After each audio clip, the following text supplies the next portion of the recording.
Welcome back to another episode of the Parker Daniel podcast. Today I'm here with my guy Cale. So Cale, how's it going, man? Pretty good, man. Pretty good. Good, just chilling. Yeah, just chilling. What you been doing in South Carolina? You had a good weekend? Yeah, I went up with Jaden and her family. We went to go see her dad because her dad lives not lives, but he works a lot in South Carolina, so he has a place up there. He stays, and it was also her sister's birthday, so we celebrated that. And I don't go to the beach much, so every time I can go to the beach, I'll take it. So it was pretty dope. It was pretty fun. That's awesome, man. That sounds like a great time. So kind of tell me your testimony, your backstory, if you don't mind. Yeah.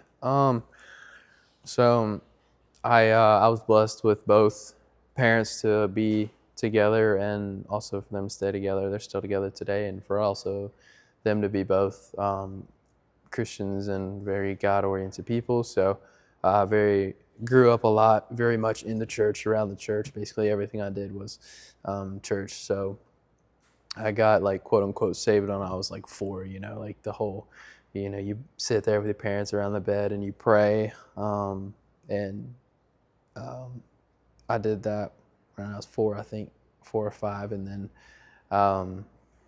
I got saved when I actually knew what it meant when I was in, I think, like 7th or 8th grade. Ryder Clayton actually invited me here for the first time, and came here, and I was like, oh my gosh, this place is awesome. So I definitely loved every second of that, and started coming here a lot. And then I got saved. I think it was like maybe around D now. And so then 9th grade, I started to fall off maybe just a little bit with the whole adapting to high school.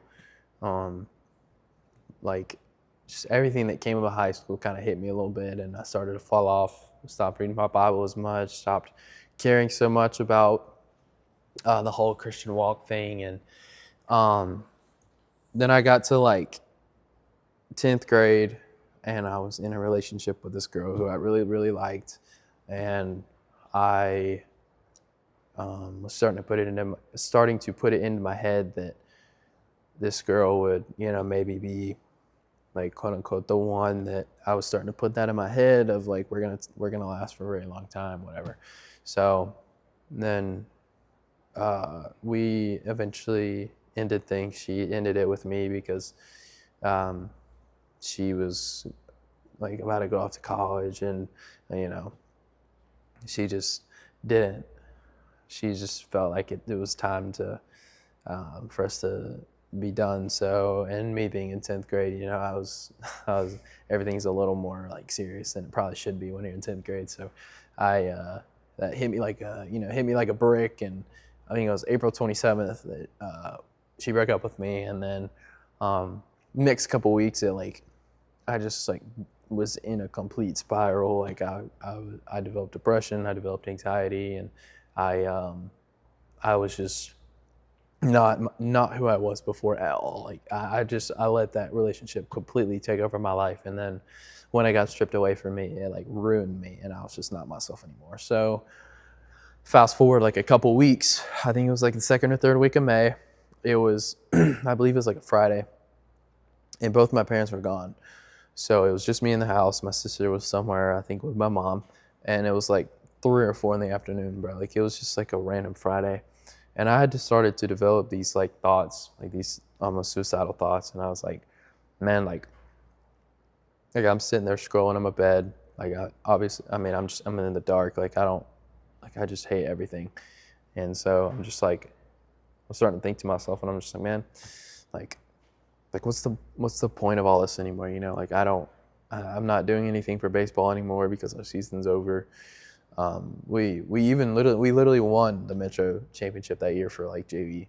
So I didn't even care about that anymore. Like all I cared about was that one particular girl.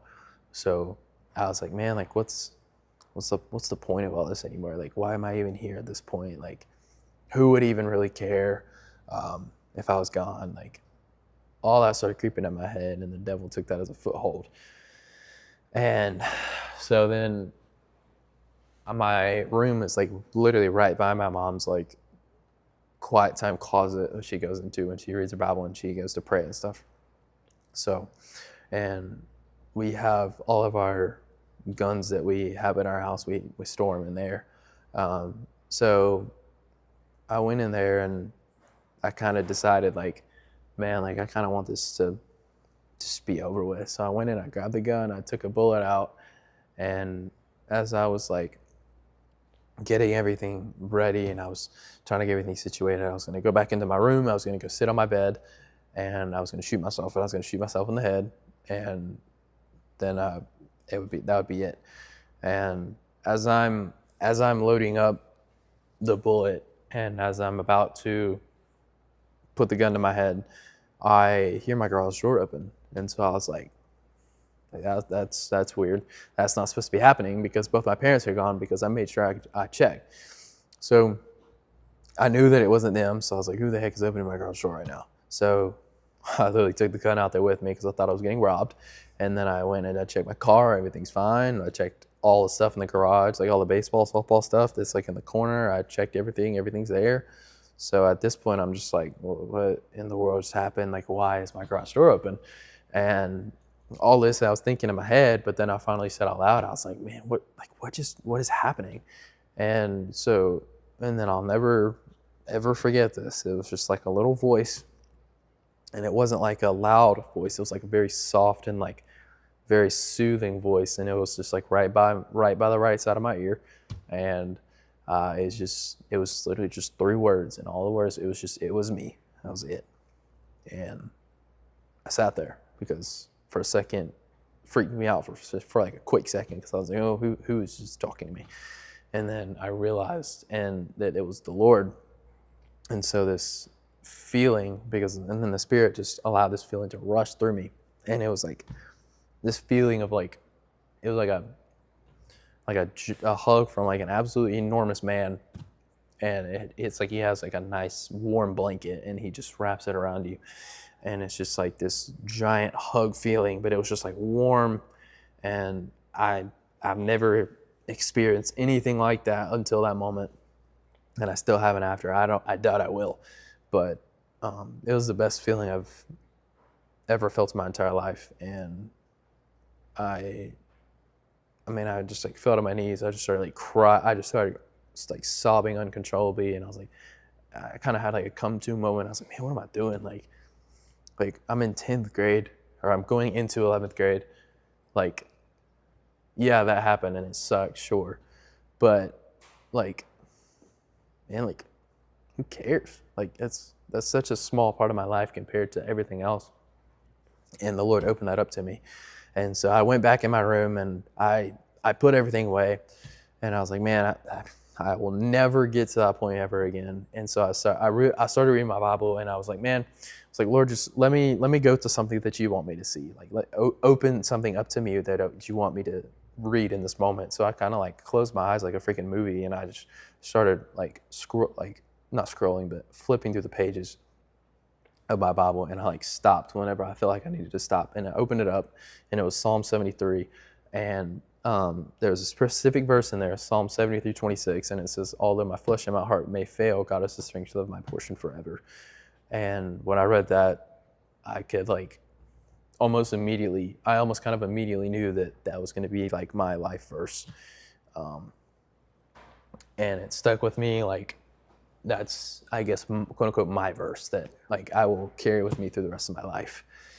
And after that, I kind of just lit a fire underneath me, because now like realizing like that was truly a miracle. And if the Lord did not intervene there, I would not be here.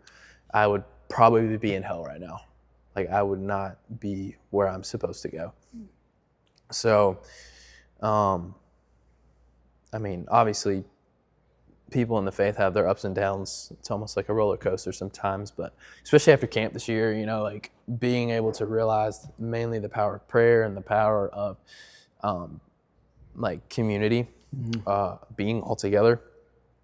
Like, now that I'm going off to college, it's like, it's obviously very scary because you're leaving this place you grew up in, and Charlesville is an amazing city. Like, there's literally almost nothing wrong with this place, but you're leaving here and you're going for me, I'm going 3.5 hours down near Mobile, and like kind of going. I mean, I guess I'm kind of going alone because nobody here is coming with me. So, I mean, I know like one or two guys, and one of them is going to be my roommate. So that's about it.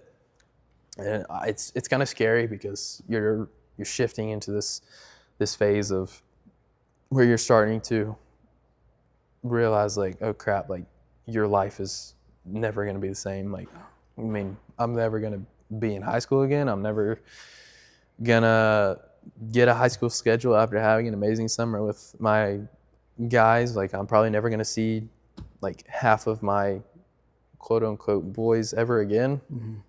So it's definitely scary and kind of shocking, but I also know that, you know, the Lord is going to be with me when I go down there, and it's really all everyone needs. So. Right. And that's a really moving story. Thank you for sharing that with us.